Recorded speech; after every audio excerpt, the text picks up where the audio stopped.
You've heard people call someone a narcissist just because they post a lot of selfies, right?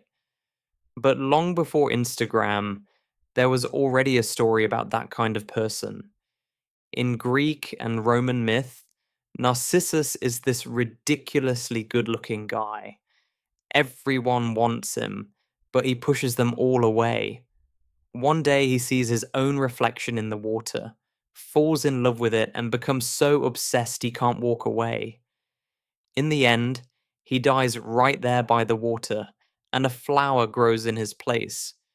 That old story actually captures the core idea of narcissism, a kind of self involvement that feels great to the person and slowly drains the people around them.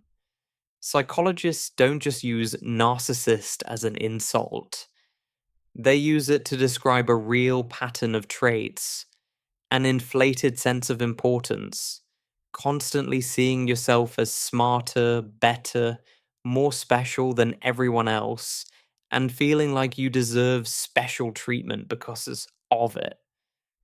But it's not just one thing. When researchers talk about narcissism as a trait, they usually split it into two main styles: grandiose narcissism and vulnerable narcissism. Grandiose narcissism is the one most people recognize. These are the loud, confident, attention seeking types. They often come across as charming, bold, and super sure of themselves. You'll see this style a lot in places where status and spotlight matter: politics, entertainment, leadership roles. Important detail: not everyone in those positions is narcissistic. Some people genuinely want to help others or reach their potential. The difference is why they're doing it. Grandiose narcissists chase power and visibility mainly for the admiration that comes with it. Vulnerable narcissism looks almost like the opposite on the surface. These people can be quiet, reserved, and even shy. But inside, there's still that strong sense of being special and deserving more than they're getting. They're easily hurt, easily offended, and can react strongly when they feel ignored or disrespected. In both versions, there's a dark side that usually shows up over time. Narcissistic partners might lie, cheat, or twist situations to stay on top.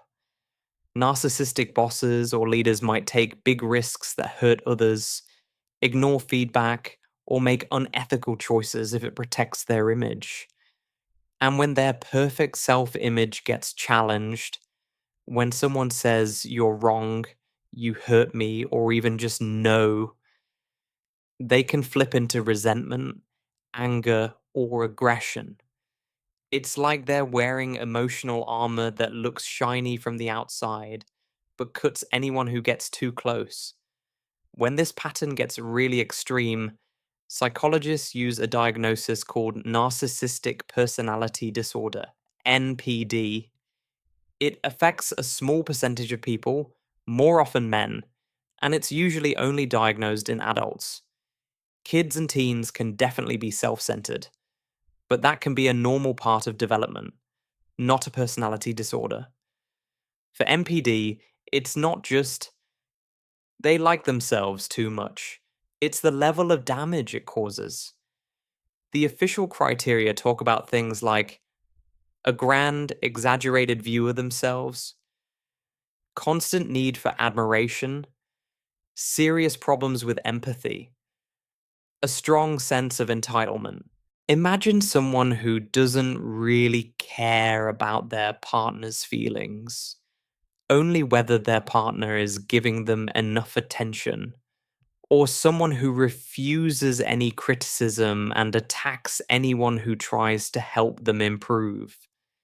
That's the level where it stops being a quirk and becomes something that takes over their life and everyone else's. So, where does narcissism come from? There's a genetic side. Studies on twins suggest there's a strong inherited component. Environment matters too. Kids who are constantly told they're superior, more special than everyone else, can grow into adults with that grandiose style. On the other hand, kids raised by cold, controlling parents may develop that more vulnerable, always on edge version. Culture plays a role as well. Societies that push individual achievement, self promotion, and brand yourself messaging tend to create more space for narcissistic traits to show up. Social media doesn't necessarily cause narcissism, but it does give narcissistic people a perfect stage: likes, followers, constant chances to show off and be seen. So, is there any hope? Yes, change is possible, but it's not easy. Anything that encourages honest self reflection and builds real empathy can help.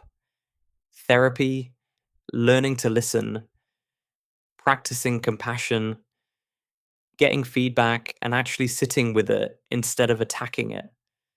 The hardest part is that true change requires looking at yourself from an unflattering angle.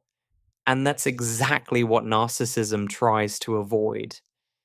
If you've ever dealt with someone like this, or maybe seen bits of it in yourself, you're not alone.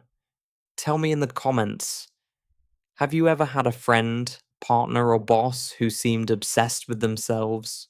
Or do you recognize any of these traits in you? If this helped you understand narcissism a little better, tap like, hit subscribe, and share this with someone who's always wondered what narcissist really means beyond the memes and name calling.